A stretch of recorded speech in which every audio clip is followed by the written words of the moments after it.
different plans. They're trying, obviously Nepal trying to get through different balls in different stages of the game to see whether they spin early doors. Good solid start from the Jersey guys, as we can see the scorecard there. Harrison, 23 not out from the 37 balls, looks solid so far, capitalised on anything short. Patrick Gouge, who's equally supported him from the opposite end, 22 from the 29 deliveries, has looked in good spirits today as he sets up to face Karen KC, who's bowled his 2 overs.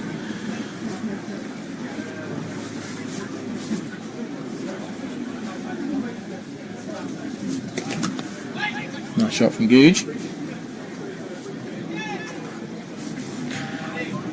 Will yield no run though.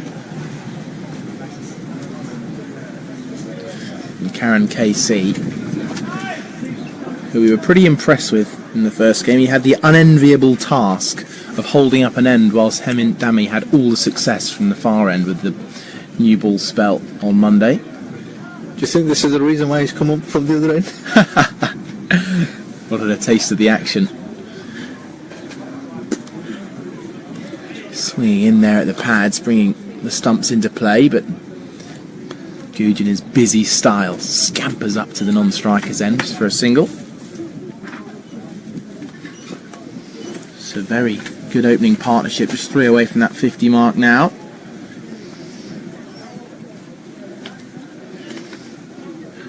And what I've been so impressed with is there's been far fewer searching shots. On Monday we saw the players search for boundaries at times. That one scuttles and moves away as well. Good take behind the wickets. Looks like there's a little bit of varying of bounce and pace on this deck, and the 2 batters are playing it well so far. Yeah, they're riding it out at the moment, and that's not what you want to see from a batting perspective. 2 pace, two different sort of bounces coming on.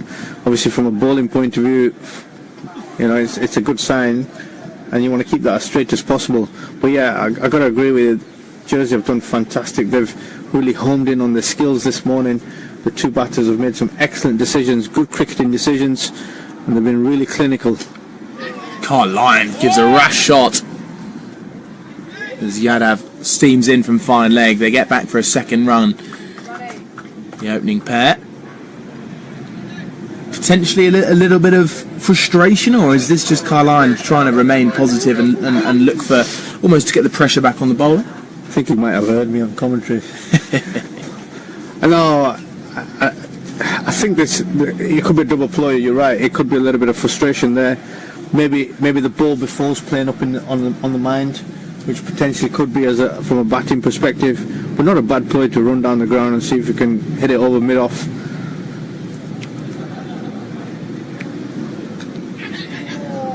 Just bringing the outside edge of Carline's bat. That's what Karen KC can bring. As the 50 partnership was up for these 2. That's been a solid start to this game.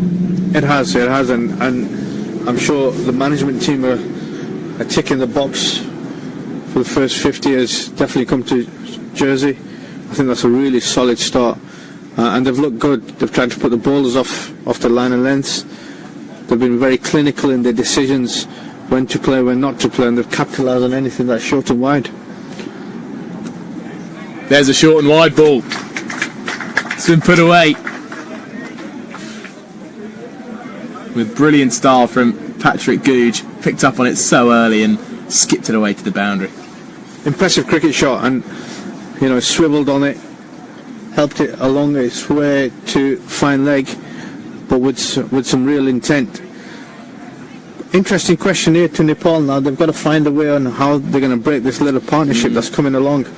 The danger is you let these 2 batters settle in really well, that they go on and kick on and get a big score, which sets a platform up before the halfway point. So you're going to have to find a wicket somewhere. It's important to remember, as you mentioned, that despite this being almost a bit of a warm-up for Nepal for their fixtures to come.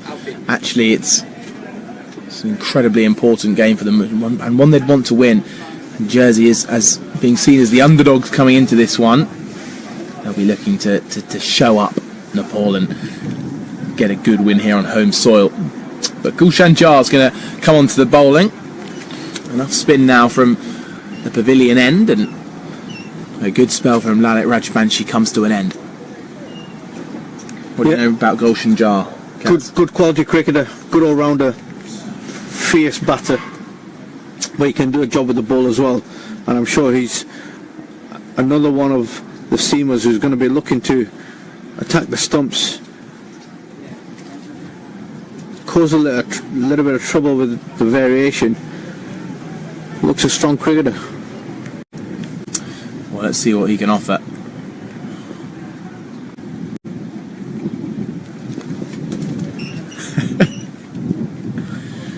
He pulls out of that delivery, just honing in his run-up.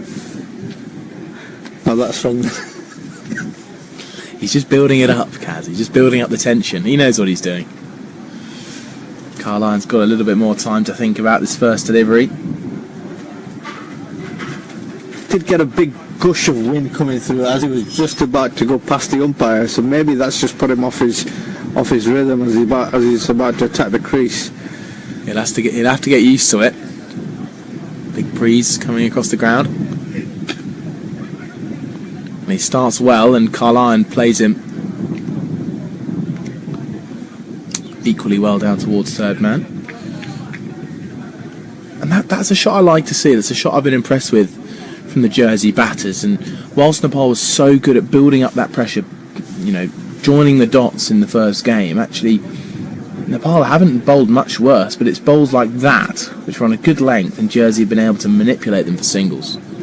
Yeah, you want to keep ticking over the scoreboard no matter how it comes, but you want to be in control of that as well. And there is a big gap between sort of backward point and the keeper. There's no slip in play, there's no gully in play. So with a seamer bowling in sort of good lengths outside of stump, almost your fifth and sixth stump, it's not a bad ploy to run it down to third man, get off strike. So it'll be interesting to see how that happens.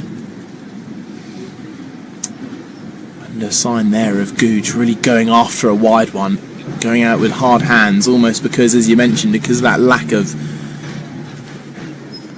slip, gully, a catcher in the third man area. Yes, there's a man out on the boundary, but it allows the batter to really throw the hands hard at it, and he'd be unlucky to get caught behind of a fine edge going at it with hard hands.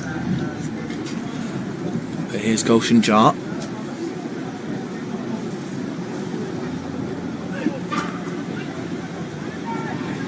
And a brilliant stop at backward point from Arif Sheikh. Prevents the two. I just think with this type of ball and this type of pace, but also this type of line and length, he's a quality bowler with a strong action, and he's looking to hit the deck hard.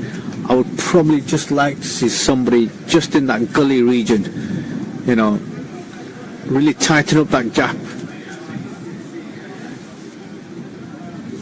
Almost just add a second thought into the batter's brain. Yeah, but also if he's looking to bowl that fifth stump line, he's not going to hit it down deep square. And it has been a show of what Nepal have been brilliant at over the last few days, is bowling to a plan. It doesn't really feel like there's much of a plan in place at the minute, especially early doors in their bowling innings on Monday. It was their ability to bowl to a 7-2 field, keep it outside that off stump and not give anything away.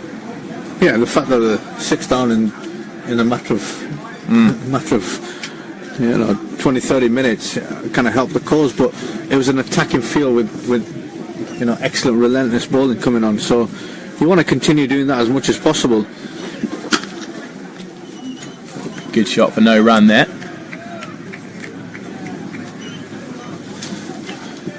Yeah, a good shot for no run there, well fielded by that man himself, who was looking to throw at the non-striker's end, but Bimmel, who stood at mid-on, just slightly out of place, and I don't think he would have got there with the rocket arm of Dipendra. That might have been going for extra runs.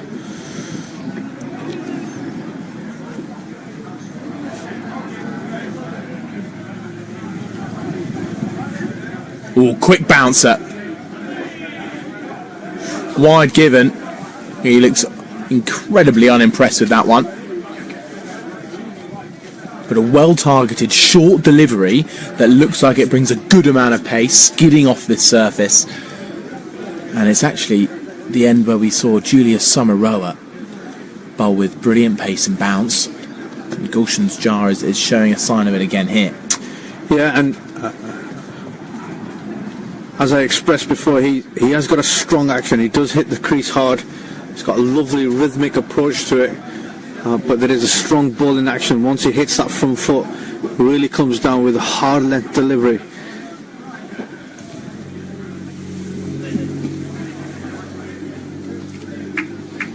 There's Jersey tick along once more. Two batters that are easy on the eye, but very different style of batter. We've got the more brute power boundary hitting Carline, and then we've got the manipulation and the almost scoreboard ticking style of batter of Patrick Googe. They're playing very well in tandem, and their partnership sits at 58 for 9 at the end of the 13th. Is that a similar approach to the Duckett and Gay era? Is this? I guess so. They're almost slightly different in terms of almost opposite in stature wise. Yeah. But yeah, Duckett is more that aggressive style of batter, and Gay the more traditional. Whereas I wouldn't argue either of these two are traditional opening batters.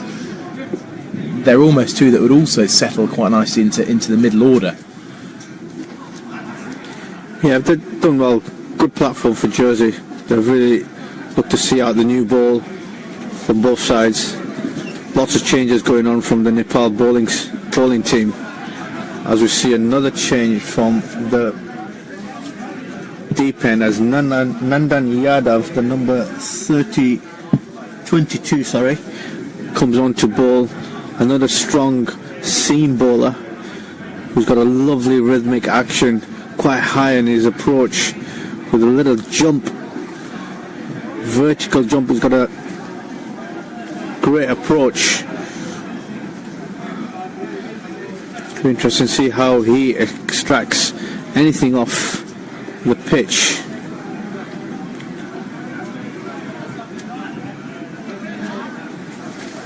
Shooting low once more from the surface.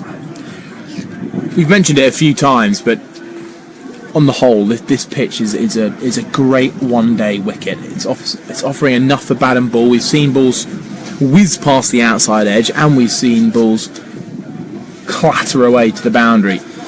Feels like there's a lot on offer for both departments. Yeah, and credit goes to the ground staff here. They've done really well to maintain the same wicket as well.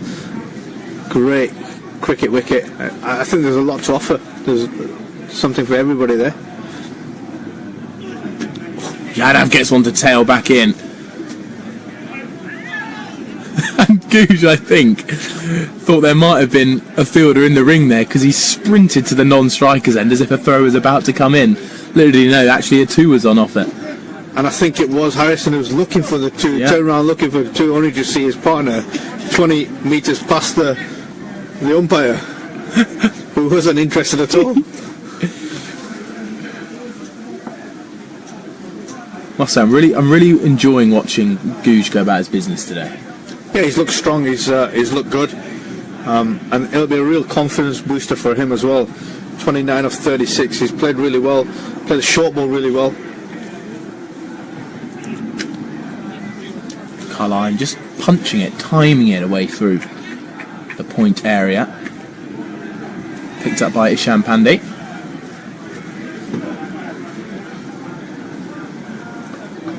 My style of cricketer is Googe. looking for singles off the good deliveries. Where can he find the next run? Wide gap between mid-on and the keeper. Two deep fielders, square leg and fine leg. There's Nandan Yadav. Thinks about the way that he can take his next wicket. No real catcher in. Mid-wicket is now in to cover up the mid-wicket gap. Googe gets on top of it, finds another single in the leg side. So, former head coach of Q8 Kaz, let's say you've drinks break, few overs away now. What would you be telling your players from a fielding point of view with the opening batters having a good stand on? I'd be looking to obviously instill confidence as much as possible, because the body language has just dropped a little bit. Second thing is, from a bowling perspective, I'd probably like to see my spinners coming on from the current end and the seamers coming on from this end. And if anything, trying to just be a little bit tighter inside the ring to just create the moments of brilliance. Got to find a way to take a wicket, whether that's a run out, a catch in the deep, a mistake from the batters. But one thing is definitely for sure, there can't be any width on offer. From a bowling perspective, you've just got to be a little bit tighter for me, and not give any cheap runs away, because once you break this partnership, potentially could bring a second batter in play. As we see the bowling card there, lots of changes. You can see the Nepal guys ringing the changes. Everyone's bowled 3 overs apart from the 2 lads bowling now, Gulshan Jha and Nandan Yadav. 3 for 21 from Karan KC of his 3 overs, 3 overs gone for Lalit, who's also gone for 7, who's been probably the most economical bowler, I'll say. And the 2 opening bowlers, Sampal Kami and Hamad Dami, yeah, they bowled well in tandem, didn't they? Yeah, they did.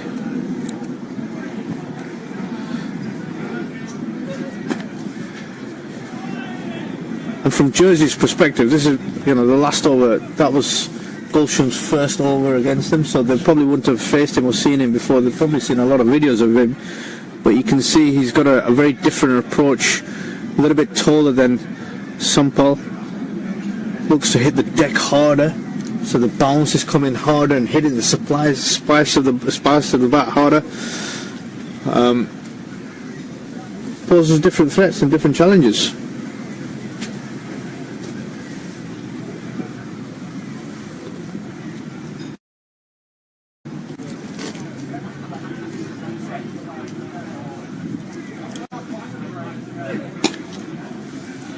Jha looks like he's coming in with some good pace here. Goose just looks slightly jumpy, almost as if the pace is a little bit quicker than we've seen elsewhere today. But Goose remaining firm. He's on 30 now, same as Carl Lyon, 62 for none. Yes, strong position at the crease, but I'm really impressed with Gulshan. He's really putting some effort into these deliveries, and you can see he's probably been the quickest on shore so far from all the bowlers, all the fast bowlers. I wonder if at some point we might see Jha really pitch one up towards the stumps. This one is short, out towards mid-wicket. Picked up on it quickly there, did Googe, and looks up to the sky in slight annoyance that he didn't get more hold of it. Deep square is quite backward, so there is a gap between mid-wicket and that fielder.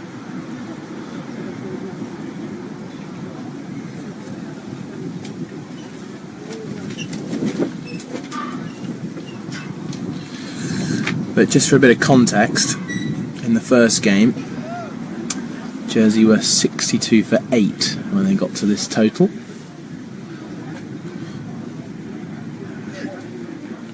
There's a quick bumper. Good decision though from Googe to pull out of the pull shot. Not always the easiest shot to pull out of, especially when you're a compulsive hooker of the ball. Yeah, and a really good learning point for youngsters and batters in general. He's obviously moved the deep square slightly in front, so you know something's coming down. He's bowled it quick, fiercely at the head, and a positive leave. It is a sign of an attack for me. It's a great option to have. So you can leave the ball to obviously respect the ball and save your wicket.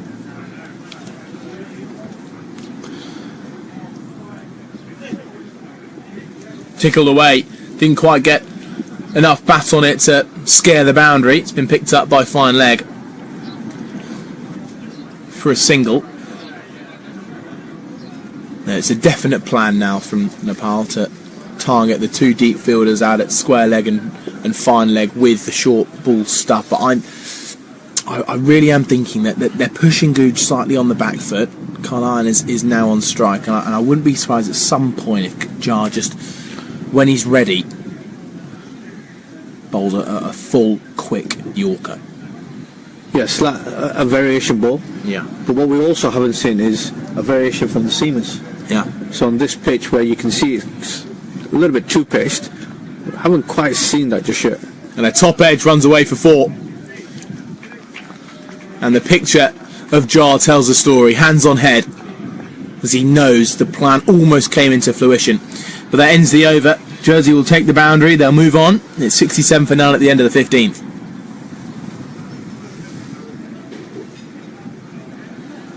And umpire's having a little discussion now, maybe talking about a drinks break, although I think they've found the ball. They'll have a little look at it as it skipped away, almost went over a fence down there at fine leg. The umpire's going to have a little look at the ball.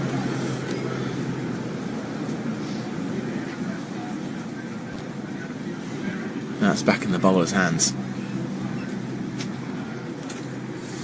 Carlyon will take that boundary and run with it. Not in the style he would have wanted, but 4 runs is 4 runs. Googe on strike now to Nandan Yadav.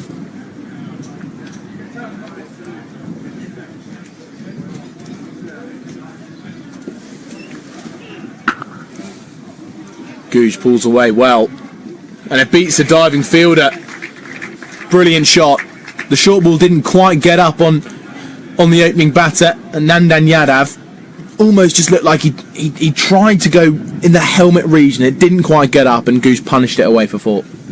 Yeah, it's been quite evident from that side that the ball isn't quite getting up. It's not as sort of helmet high, regardless of the effort going in, and you have to really dig it in short and really.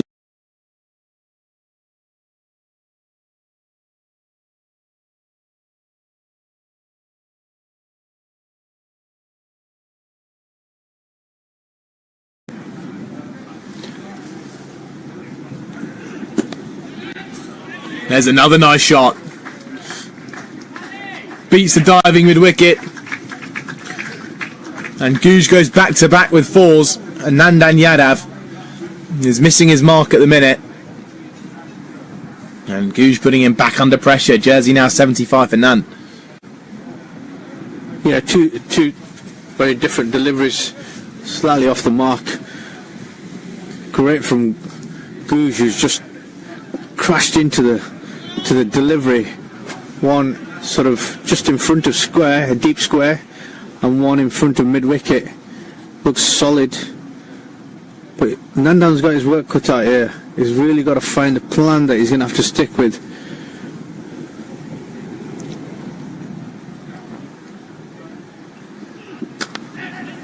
Cut away, backward a point. Fielder out there though.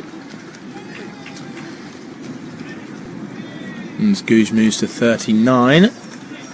Not much to the Nepal fans to cheer about as of yet. But Nandan Yadav, I'm not sure this is quite his plan. I think Yadav would love to be settling in at a good length and trying to bring the outside edge into play, but with the ball 15 overs old now, it seems to be the team tactic from both ends to target the short ball. And I think, personally, it's time for a bit of spin from the far end, as you've been mentioning as well, Kaz. Yeah, and I think just with Gulshan from this end, he's obviously the guy who's got the pace, who's obviously rushing the batters up. Something that Yadav is not actually quite doing at the moment. and he's bowling it relatively comfortable for the batters to sort of play with ease. So I'm not sure that's the right plan from the opposite end, whereas Gulshan over here bowling some hard lengths, fast, rushing the batters up, really targeting the helmet with a strong action. I can see that ploy from this end, but Yadav, not quite sure. And again, not really seen any change-ups with a pitch that's, you know, doing a few different things, not overly consistent, but enough to sort of show you that you can put some variations in there. As Yadav continues to hammer away. Yeah, it's one thing we saw a lot from groundsman Biz, Daniel Birrell, back on Monday. Instantly, in his first over, almost had three changes of pace. Yeah. And you're absolutely right, we haven't really seen a cutter, we haven't seen a slower delivery or anything just to make the batters think. Yeah, and that's probably another ploy that I try and go to. So when you're trying to assess the conditions, something for the captains to think about here, you know, a tactical approach will be how quickly can we go to some variation? When do I need to sort of get in position of maybe changing up the plan and being adaptable to the conditions? Because it's one thing having a plan from outside and getting all your bowlers to do your 4 overs and 5 overs and whatever. But it's another thing to adapt to the situation and the conditions, and don't be afraid to go to them change-ups. And as drinks is taken at 77 for none, I just want to ask you, Kaz, it feels almost too often in international cricket where you see a bowler being asked to execute a plan which isn't quite up his street. We see the card there and it tells you the story, doesn't it? Carlyon and Googe, they've been absolutely superb. 35 for Carlyon, 39 for Googe, going just under a one-a-ball rate. However, they've batted with class today. But just back to that point, as we look at the bowlers card now.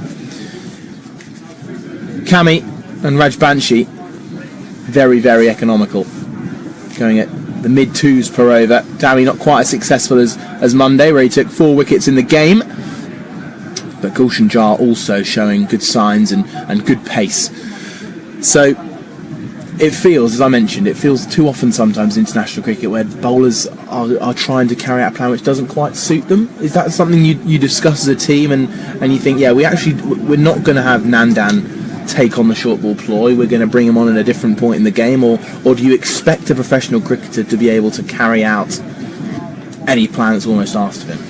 I think in today's day and age, you'd expect the professional cricketer to have them skills and tools in his pocket ready to go at any point.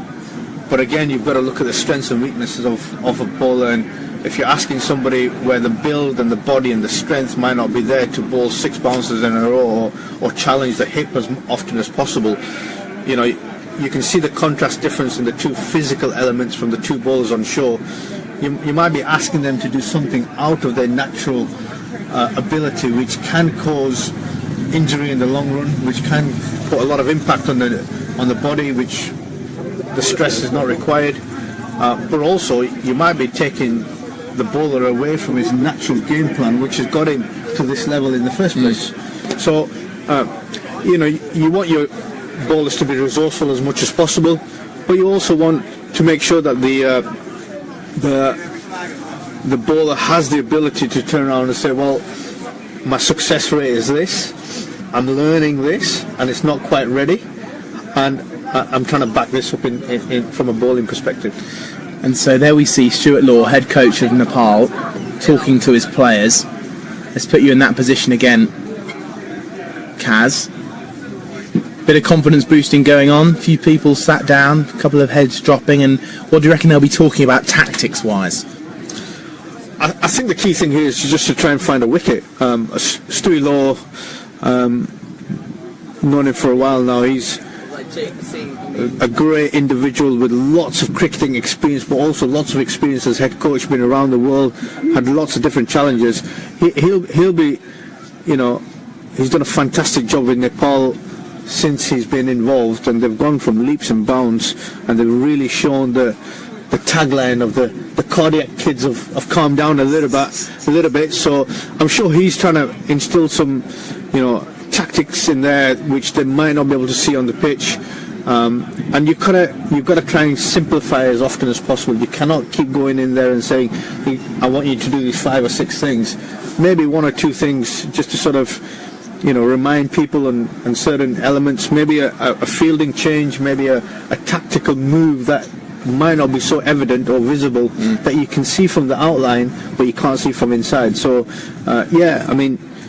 great experience, fantastic man, is Stewie Law, and I think he's done a wonderful job. Great accent as well. And we see the Jersey batters there having a little discussion, I think, with the skipper, Rohit Padel. More of the same for Jersey? Yeah, absolutely, and they'll be fantastic. Overly happy, I think, and they've done fantastically well to get into a really solid start. Another tick in the box from a batting unit perspective. Get to drinks without a wicket down. 77 for no loss is a really good platform, and I'm sure they'd want to kick on from here onwards. Well, Gulshan Jart will be looking to make an impact now. So he runs in again from the pavilion end, fresh after a bit of hydration. Patrick Goose sorting out his grip. Harrison Carlisle getting his head back in the game. As these two, as you mentioned, Kaz, looking to kick on and keep doing what they're doing. I reckon they probably won't change much at all. Maybe they'll get to the 35 over mark and then start thinking about maybe climbing up. I mean, if they're still together by over 30, they can look to do it a little bit earlier. And here comes Gulshan Jart. Can he make the breakthrough? Unbelievable start. Textbook from Carlisle. And so often the ball after drinks might bring about a chance, but that's the complete opposite. Yeah, I was just about to say the man a wicket after drinks. Always a saying and always a going. Always does take shape, whatever level you're playing at. But that's a freebie for the batter. It's exactly what you want, just to realign your focus, get yourself back in. And from a bowling perspective, it's not what you want to start off with. Slightly over-pitched. Put away. Short ball, cut away. There's a fielder out there. And with the spin and skip, takes it away past him. Arjun Kamal will pick up from behind the covers. And a shaky start after drinks from